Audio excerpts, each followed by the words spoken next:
The next top bar menu item says camera. Now, these are all of the different camera sources that are available in this Ecamm. So Ecamm has now recognized multiple different types of camera sources as well as different camera placeholders. Now, there is another video that you can watch in the playlist all about placeholders and how to use that. It's the switcher, the camera switcher video is what you want to watch. But you can essentially see here, show camera switcher window. That's this bottom guy here. If I close that by accident, I can go back to here and say show the camera switcher window. And then the rest of these are all the different camera placeholders as well as the default or the available cameras. So I've got, for example, I've got a Decklink quad HDMI recorder, allows me to connect 4 HDMI video sources into the one computer system.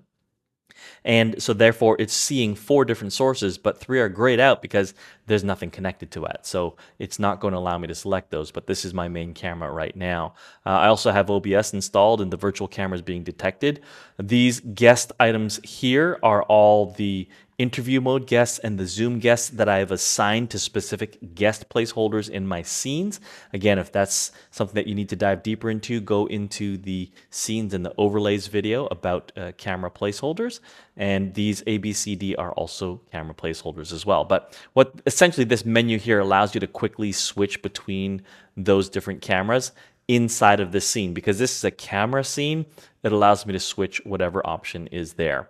Now, the next item here says add guests, and if I clicked on that, what you'll see is add guests, add remote guests using the interview mode panel. So the first thing is it says, oh, show the interview window. Well, I've got that up here, and if I basically enabled interview mode, then what's going to happen is I can go ahead and add guests to this scene from that window. The next option here says manage network camera. So if you have IP-based video cameras and you've added them, then you can go ahead and click here and you'll see that the network cameras option appears and you click on plus, type in the IP address of that network-based camera and that becomes a source inside of Ecamm Live. After that, you'll see select all cameras.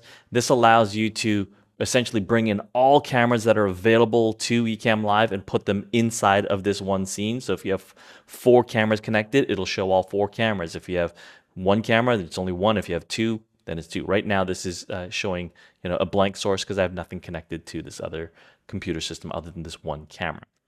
Now, the next one here says swap cameras. So if I have essentially multiple cameras that are being selected, I can just switch them around. So let's go here. Let's go to camera and select all cameras. And then you see this swap camera. I can swap the positions of these two. So it just allows me to switch between back and forth. If I know that I've got a guest and myself, then I can do something like this. So if I noticed by accident, if I went to my guest and then I clicked on the plus sign, and I as the host actually want to be on this other side of the video, I can quickly go here and say swap the camera and it's going to switch those two. So that's a nice little feature for you to use when you are live streaming or developing and building out your scenes. It allows you to easily, quickly to change that up. And then include in switcher. This is going to be important here because this can actually help your computer system to save a bunch of resources that are being utilized for things that you don't even need. So for example, if you have a MacBook Pro, and you are running Ecamm Live on it, well, you've got a FaceTime camera built in. But if you are using an external camera, you don't need that FaceTime camera. So one of the things you're going to do is you're going to disable that FaceTime camera, and that is going to be under the video tab and says disable the built-in camera. So that's the first thing if you're never going to use the FaceTime camera. The other thing you can do is also just not show any of these cameras inside of the switcher. So you'll notice here in the switcher window, I've got under all sources, I've got these 3 blank video sources for the Decklink because it has 4, but I'm only using 1.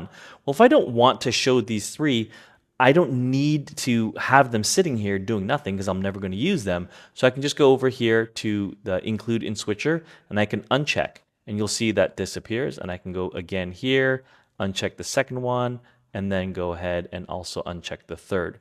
So what this does is it helps to clean up all of the different available cameras in the switcher. It also removes them from the quick camera switcher inside the preview window.